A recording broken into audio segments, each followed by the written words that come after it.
developments happening, Belarus this month, the world could be staring at an imminent Cold War-era arms race between nations. Let's take a look at the latest developments happening. Belarus, a staunch ally of Russia, modified its fighter jets to carry nuclear weapons as Belarusian President Lukashenko agreed to modernize Belarusian warplanes. The Russian president modified its fighter jets to carry nuclear weapons as Belarusian President Lukashenko agreed to modernize Belarusian warplanes.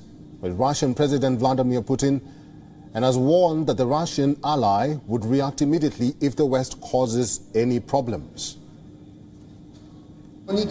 They must understand that if they opt for escalation, no helicopters or planes will save them. Moreover, Putin and I once declared in St. Petersburg that we would also refit Belarusian aircraft so they can carry nuclear weapons. Well, do you think we were just talking? Everything is ready.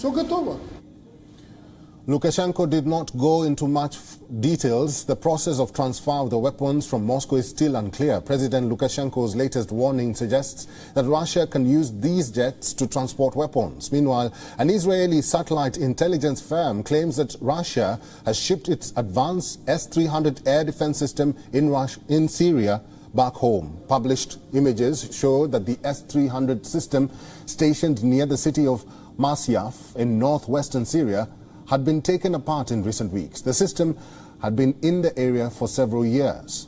In the face of Russia's assault on neighboring Ukraine, other nations too are feeling the heat. There are concerns that the conflict may spread beyond the borders of Ukraine.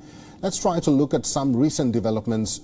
Two South Korean companies have signed a $5.76 billion contract with Poland. The Polish are buying tanks and howitzers.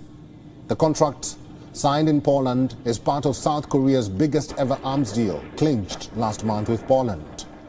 Europe has been wary of Russian expansionism. Now it is strengthening its defenses, securing the Black Sea region, boosting NATO's presence in southeastern Europe. So in March this year, just a week after Russia invaded Europe, NATO decided to create 4 new battle groups, one each for Bulgaria, Romania, Hungary and Slovakia. These groups will be in addition to the ones that already exist in Poland, Lithuania, Latvia and Estonia. Each battle group has at least 1,000 soldiers. Now Romania will get 1,000 more, plus weapons and ammunition and equipment. NATO chief says that Russia's capabilities in the north as a strategic challenge for the Western military alliance. The statement was made while welcoming Canada's recently announced investments in North American defense systems. For the West, the growing strategic Arctic partnership between Moscow and Beijing is also raising alarms.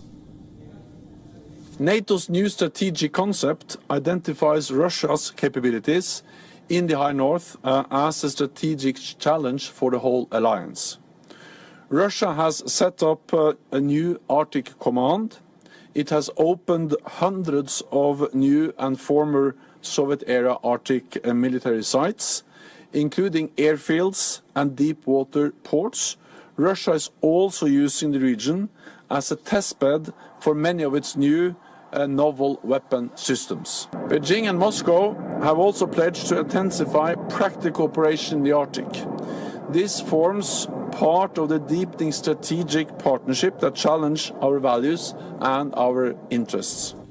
The NATO chief and Prime Minister Justin Trudeau toured a Cold War-era early warning radar site and observed Canadian Arctic military exercises. Both Russia and the West are once again at loggerheads. There is tension and apprehension and an increasing mutual distrust.